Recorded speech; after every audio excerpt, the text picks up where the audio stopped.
এলাকায় এলাকায় গিয়ে ঘরের টাকা তুলছে এবং টাকা দেওয়ার সত্ত্বেও যারা বেনিফিশিয়ারি তারা ঘর পাচ্ছে না। অথচ সেই বেনিফিশিয়ারির কাছে গিয়ে ওটিপি চুরি করে, গরিব মানুষ যারা বোঝে না তাদের কাছে ওটিপি চুরি করে সেই ঘরটা অন্যজনকে পাইয়ে দেওয়া হচ্ছে।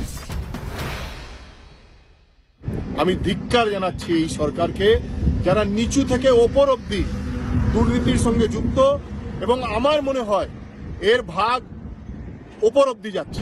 ট্যাব স্কলারশিপ দুর্নীতির পর এবার একই ধাঁচে অ্যাকাউন্ট জালিয়াতির মাধ্যমে দুর্নীতির ছায়া আবাস যোজনায়। বাংলা আবাস যোজনার নাম ছিল তালিকায়।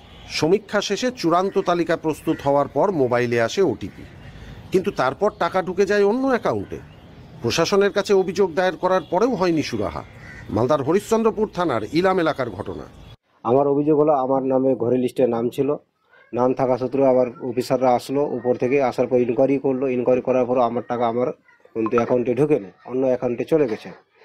এবার আমি তদন্ত করলাম, তদন্ত করে দেখছি যে একই নামে সাজ্জাদ নামে তার বায়োডাটার পুরা নিয়ে টাকা উড়ি অ্যাকাউন্টে ঢুকাইছে। তারপরে আমি বিডিওর কাছে ক্লেম জানাই, বিডিও থেকে এইচডি করে ডিএমও করেছে। তারপরে এখনও আমার কোনো ফলাফল হয়নি। এই এলাকার বাসিন্দা মোহাম্মদ সাজিদ আলী, পেশায় রেশম চাষি। তার মোবাইলে ওটিপি আসার পর তৃণমূলের পঞ্চায়েত সদস্য এবং তার সাকরেত এসে সেই ওটিপি নিয়ে যায়, এমনটাই অভিযোগ তার। তারপর টাকা আর তার অ্যাকাউন্টে ঢোকেনি, ঢুকেছে অন্য অ্যাকাউন্টে। আরও অভিযোগ, তৃণমূলের পঞ্চায়েত সদস্য আবাসের জন্য 5,000 টাকা কাটমানি নিয়েছিল, এমনটাও অভিযোগ করেছেন তিনি। গোটা বিষয়টি জানিয়ে ব্লক মহকুমা শাসক এবং জেলা শাসকের কাছে লিখিত আকারে অভিযোগ জানিয়েছেন ওই বঞ্চিত উপভোক্তা।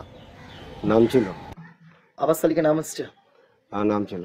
আচ্ছা, বলছি ওটিপি মানে ঘর কি চূড়ান্ত হয়ে গেছিল, আপনি পাবেন? হ্যাঁ পাবো, বলি তো আমার মোবাইলে যে ওটিপি এসেছিল, বিল্ডিং গ্যারেন্টি মোবাইলে, এটাও মেসেজ এসছে আমার কাছে, আসা সত্ত্বেও আমি পাইনি। কিন্তু কেন পেলেন না, কি সমস্যা? সমস্যা হয়তো অবশ্যই ওরা জালিয়াতি করেছে, হয়তো টিএমসির হয়তো নাম্বার ছিল, তার সাথে একজন ছিল অভিভাবক, সে তার নাম হলো তসিফুল। তারা দুইজনে ঘুরে ঘুরে কাজ করেছে। আচ্ছা, আপনার বাড়িতে কি তারা এসেছিল কখনো? হ্যাঁ, আমার বাড়িতে 3 দিন এসেছিল। কি করলো এসব? আসার পর ওরা ইনকোয়ারি করাইছিল, কিন্তু ইনকোয়ারি করার পর তো আবার মোবাইল নিয়েছিল আমার কাছে, প্রায় 8 থেকে 9 দিন ধরে কিন্তু আমার কাছ থেকে কিন্তু মোবাইল নিয়েছিল। তাহলে সেখানে কি জালিয়াতিটা হয়েছে? আমার মনে হয় সেটাই জালিয়াতি করেছে তারা, হয়তো ওটিপিটা আমার দিয়ে দিয়েছে। আরেকটা বিষয়, সেটা হচ্ছে যে কত টাকা কাটমানি দিয়েছিলেন ঘরের জন্য?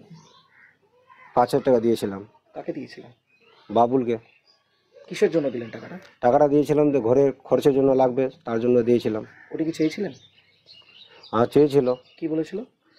যে টাকা লাগবে, টাকা না দিলে কিন্তু কাজ হবে না। ঘর